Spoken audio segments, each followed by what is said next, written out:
दोस्तों नमस्कार। Sanjeev Bhardwaj educational videos पर आपका स्वागत। दोस्तों दुनिया में ऐसा कोई देश नहीं है जहां पर समस्या ना हो।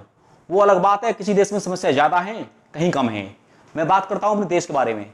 हमारे देश में कितनी समस्याएं हैं, मैं इनमें से कुछ समस्याएं आपके सामने रख रहा हूं।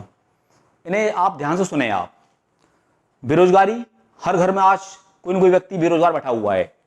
गरीबी, कुपोषण, आत्महत्या, लूटमार, डकैती, मर्डर्स, एक्सीडेंट्स, एडमिशन प्रॉब्लम्स, अशिक्षा, स्वास्थ्य समस्या, अपहरण, आवास समस्या, ट्रांसपोर्ट प्रॉब्लम, भुखमरी, सामाजिक विषमता, किसानों की आत्महत्याएं और क्षेत्रीय विषमता जैसे उड़ीसा और गोवा में अंतर, भ्रष्टाचार। ये तो मैंने कुछ बताई आपको। आप समाज में रहते हो, आप इनसे ज्यादा समस्या का सामना आप भी करते हैं। आप भी और सोचिए कौन कौन समस्या और है हमारे देश के अंदर, समाज के अंदर, हमारे यहाँ। इनके पीछे रीजन क्या है? इसके पीछे कारण है जनसंख्या विस्फोट। ये जनसंख्या विस्फोट परमाणु विस्फोट से भी ज्यादा खतरनाक है। क्यों है खतरनाक? मैं इसके बारे में आपको डाटा, तथ्य, प्रूफ सारे दूंगा, आपके सामने पेश करूंगा। दोस्तों जनसंख्या विस्फोट खतरनाक क्यों है, मैं आपके सामने तथ्य रख रहा हूं, ये डाटा दे रहा हूं आपके सामने। इनसे आप खुद समझोगे कितनी गंभीर समस्या बन चुकी है हमारी ये। 1947 में जब आजाद हुए थे, उससे पहले की बात मैं करता हूं। पहले में जब भारत, पाकिस्तान, बांग्लादेश तीनों मिलाकर के एक देश थे, उस समय हमारे पास इन तीनों देशों का क्षेत्रफल वो था 43 लाख वर्ग किलोमीटर। और आबादी जो पॉपुलेशन थी हमारी जब 35 करोड़, तीन देशों का मिला करके। यदि हम बात करें आज की, तब देखें तो एरिया तीनों देशों का कितना बैठता है। तीनों देशों का एरिया आज भी इतना ही है, यानी कि 43 लाख वर्ग किलोमीटर। इसमें इंडिया का है 32.8 लाख वर्ग किलोमीटर, और पाकिस्तान का है 8.8 लाख वर्ग किलोमीटर, और बांग्लादेश का है 1.5 लाख वर्ग किलोमीटर। जब बंटवारा हुआ था उस समय तीनों देशों की जनसंख्या क्या थी, उसका डाटा अवेलेबल नहीं है, उपलब्ध नहीं है। क्योंकि जनसंख्या की जो गणना होती है वो हर 10 साल बाद होती है। 1941 में हुई थी, उसके बाद में 1951 में हुई थी।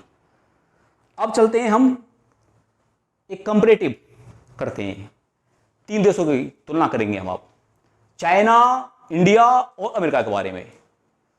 इंडिया की जनसंख्या 132 करोड़ और चाइना की जनसंख्या 144 करोड़ और अमेरिका की जनसंख्या 33 करोड़। दोस्तों मैंने जनसंख्या का डाटा क्यों दिया है, इसको समझिए। मैं क्यों दे रहा हूं ये डाटा, तीन देश की दिए मैंने आपको, इसलिए दिए मैंने कि भारत की जो जनसंख्या है 132 करोड़, जो रह रही है हमारी जनसंख्या, हमारे देश का जो एरिया है वो है 32.8 लाख वर्ग किलोमीटर, और चाइना का एरिया है 96 लाख वर्ग किलोमीटर, यानी इंडिया से 3 गुना। अमेरिका का जो एरिया है वो है 98 लाख वर्ग किलोमीटर, यानी कि इन दोनों देशों का एरिया हमारे देश से 3 गुना है। यदि हम तुलनात्मक अध्ययन करें तो इस आधार पर इनकी आबादी चाइना की, अमेरिका की, वो होनी चाहिए थी 340 करोड़। तो अब सोचिए कि हमारे यहां जनसंख्या विस्फोट का रूप कितना भयानक ले चुका है। दोस्तों बढ़ती हुई जनसंख्या से कितनी परेशानी होती है, इसको सबसे पहले महसूस किया था चाइना ने। चाइना ने अपने देश के अंदर 1979 में वन चाइल्ड पॉलिसी लागू की थी। इसमें प्रोविजन ये किया गया कि जो शहरी इलाके हैं वहां पर एक फैमिली एक बच्चा पैदा करेगा। जो हमारे ग्रामीण क्षेत्र हैं चाइना के अंदर, वहां पर एक फैमिली अपने परिवार में 2 बच्चे पैदा करेगा। और ये पॉलिसी लागू की। इसमें उन्होंने, चाइना ने प्रोविजन रखे, प्रावधान किए। वो प्रोविजन क्या थे वो बता रहा हूं आपको। उसमें कहा जो इस नियम का, वन चाइल्ड पॉलिसी का पालन नहीं करेगा उसको सैलरी में कटौती की जाएगी, उसकी जेल भी होगी, उसके परिवार को सरकार से मिलने वाली सुविधाओं से वंचित कर दिया जाएगा और पेनल्टी लगाई जाएगी। आपको जानकर ताज्जुब होगा, चाइना में एक फैमिली में 7 बच्चे पैदा हो गए तो चाइना सरकार ने उस फैमिली पर 72 लाख रुपए की पेनल्टी कर दी थी। आखिर में इसका परिणाम क्या हुआ? हालांकि चाइना ने अपनी जनसंख्या को कंट्रोल तो कर लिया, इसका नुकसान यह हुआ कि वहां पर जो यूथ पावर थी उसमें कमी आ गई। और दूसरा नुकसान उसको यह हुआ चाइना को, जो बुजुर्गों की संख्या थी वो बढ़ गई, यानी कि एक वर्क फोर्स जो है वो उनको अवेलेबल नहीं हो पाई। आखिरकार हार करके चाइना ने इस पॉलिसी को चेंज किया और 2016 में 2 चाइल्ड पॉलिसी को लागू कर दिया। यह है चाइना की 1 चाइल्ड पॉलिसी, जिसे उन्होंने 2016 में बदला था 2 चाइल्ड पॉलिसी में। और आश्चर्य की बात तो यह है कि अभी तक किसी भी सरकार ने जनसंख्या नियंत्रण के बारे में कुछ सोचा ही नहीं है, कोई स्टेप ही नहीं उठाया अभी तक। हमारे यहाँ राज्यसभा में एक सांसद हैं जिनका नाम है राकेश सिन्हा, उन्होंने राज्यसभा में प्रस्ताव रखा है रिगार्डिंग पॉपुलेशन कंट्रोल। इसमें प्रोविजन किया गया है 2 चाइल्ड पॉलिसी का, जो सभी पे लागू हो। जो इसको न माने तो उसमें कुछ प्रोविजन उन्होंने अपनी तरफ से रखे हैं, जिसमें कुछ प्रोविजन हैं जो नहीं मानते हैं उन पर पेनल्टी की जाए और उन्हें पनिशमेंट दिया जाए, और गवर्नमेंट जॉब पे बैन लगाई जाए, और जो गवर्नमेंट से फैसिलिटी मिलती हैं उन पर बैन लगाया जाए। और एक और रोमांचक बात, जो व्यक्ति सरकारी सेवा में है उसके पास ऑलरेडी 2 बच्चे हैं, उसके बाद यदि तीसरा बच्चा पैदा होता है तो उसको नौकरी से सस्पेंड कर दिया जाए। दोस्तों, भारतीय समाज, हमारा समाज ऐसा समाज है जहां हर कोई सोचता है अरे नहीं, कम से कम एक तो बेटा होना चाहिए, कम से कम एक तो बेटा होना चाहिए। इस चक्कर में हमारे देश के अंदर हर साल एक बेटे के चक्कर में 22 लाख जनसंख्या एक्स्ट्रा और बढ़ जाती है। और ओवरऑल हम बात करें हम तो हमारे देश के अंदर एक ऑस्ट्रेलिया के बराबर, यानी कि 2 करोड़ 10 लाख की जनसंख्या हर साल ऐड होती है हिंदुस्तान की पॉपुलेशन में। यानी कि 10 साल में 10 ऑस्ट्रेलिया हमारे यहाँ बने। जब ऑस्ट्रेलिया वाले अपने देश वालों को रोजगार नहीं दे सकते, अपनी समस्याओं को नहीं हटा सकते, तो हम कैसे हटा दें? तो इसलिए इस एक्ट का पास होना बहुत जरूरी है। सभी राजनीतिक पार्टियां पार्टी पॉलिटिक्स से हटें और इस एक्ट को पास करवाएं, देश हित में, समाज हित में।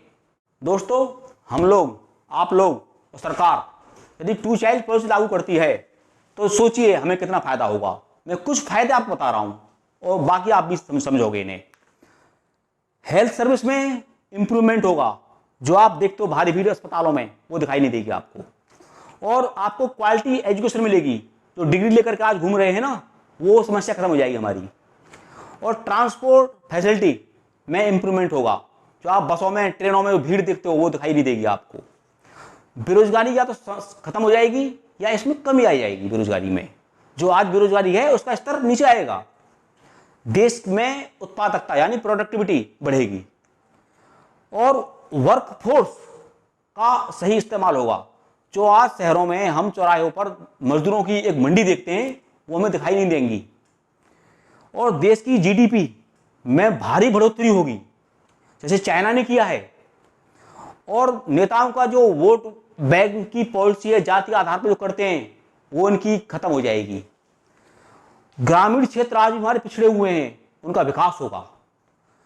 और हमारा आयात कम हो जाएगा। आयात कम होगा तो हमारा देश का पैसा देश में रहेगा, बचेगा। हमारा निर्यात बढ़ेगा। जो निर्यात बढ़ेगा तो बाहर से पैसा हमारे देश के अंदर आएगा और हमारा देश और तरक्की करेगा। और सामाजिक अपराध, जिसमें सभी तरह के अपराध आते हैं, उनमें भारी कमी आएगी।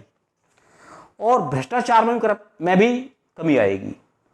दोस्तों, मैंने आपको बातें बताई हैं रिगार्डिंग पॉपुलेशन कंट्रोल के बारे में। इस पर आप भी सोचिए, विचार कीजिए, और आपको मेरे विचार किस तरह के लगे उन पर कमेंट करिए, बताइए मुझे आप। मैं आपका स्वागत करता हूं।